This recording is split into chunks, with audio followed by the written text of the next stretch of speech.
In 1960, Alexandru Sift, a well-known scientist, traveled to the forest of Oia Baciu, located in eastern Romania.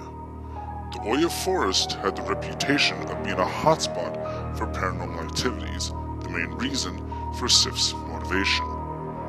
He wrote many notes about his experiences there, but many were found burned upon his death in 1993. The notes that survived detailed his experiments on the forest with test subjects. In every one of his notes, he ended by saying, "Knowledge is harmful, ignorance is bliss." 10 years later, the Romanian government developed interest in the few notes that survived, so they sought to recreate his experiments. 3 men volunteered for it. They were told this was simply to see how an average person would manage to travel in a foreign territory, using only a compass and a light source. Of course they were lies, as no sane man would volunteer if they knew what awaited them. They were also told that there would be a substantial reward should they succeed. The first test subject was brought by helicopter to the west zone of the forest at midnight. He carried with him a backpack, food, water, a compass, and an oil lantern with enough oil to last until morning. He was instructed to keep moving east until he hit a road which would lead him into a cabin where a few government agents awaited him. He was also told to stop every 30 minutes to record any and all events in a sheet of paper. He arrived at the cabin at 2 a.m. He handed the sheet to the agents and was driven to a nearby city, where he was handed the reward. His sheet read the following: 0:30 a.m. I stopped at a nearby creek to rest and eat. Being in a forest at night with only an oil lantern for a source of light really managed to scare the hell out of me.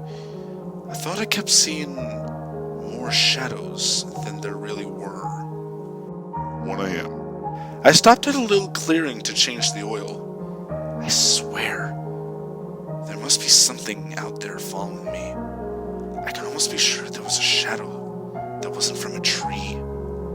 Maybe an animal? 1:30 a.m. Now I'm definitely freaked out.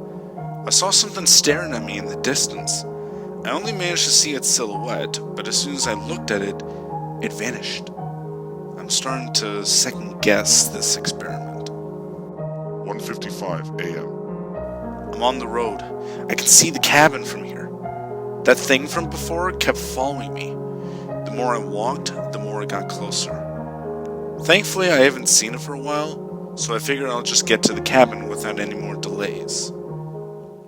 The first subject remained alarmed for a few days afterwards, but soon returned to a calm state. The second test subject was deployed in the same spot as the previous one on the following night. He had the exact same gear, except instead of a lantern, he had an infrared camera. He arrived at the cabin at 5 a.m. The agents noticed that he was physically and psychologically shaken. He was panting and crying in fear. His sheet read the following: 0:30 a.m. This camera really doesn't help me navigate. I even fell a few times because of it. Almost everything I see is blue and black, except for the occasional red spot of an animal or bird. 1 a.m. I don't know what the fuck you guys put out here with me, but it's not funny. I took a break to drink some water when I heard a rattle come from deep within the forest. I took my camera out to see what it was, but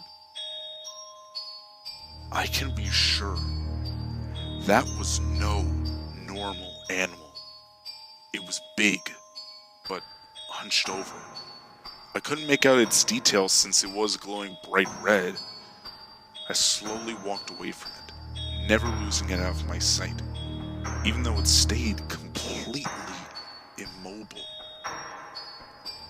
I found a small dish to hide. I guess it's better to write in here than out in the open. I'll quicken up my pace.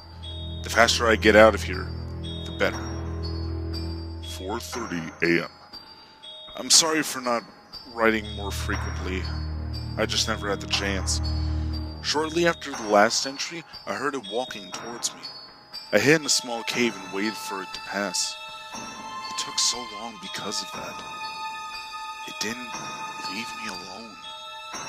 I'll probably not write anything else until I get to safety. The last thing I want is to be surprised by that thing while my guard is down. The second test subject was visibly stressed and was taken to a psychologist for 3 months. The third subject never came back. He was deployed in the same spot on the next night. He had the same gear, except he had a night vision camera. When the agents were leaving the shack, they noticed a worn and ragged piece of paper on their doorstep. It had only one entry. It read the following: 0:05 a.m. If you find this, please tell my family I love them. These may be my last words. After I couldn't see the helicopter anymore, I turned on the camera to check my surroundings. I can see it, 20 meters in front of me. It doesn't move as I write this. It doesn't even blink. It has no eyebrows. It's taller than any human or bear I have ever encountered. It's hunched like a gorilla, supporting its weight on the extremities of its limbs. I can't even call those things hands. It has fish-like eyes, no pupils, pure engulfing darkness. Oh God, it's tearing down trees as it moves! After the conclusion of the experiment, the Romanian government placed an electrified fence and guard towers surrounding the entire Oia forest. They made sure not to let anyone in, or anything.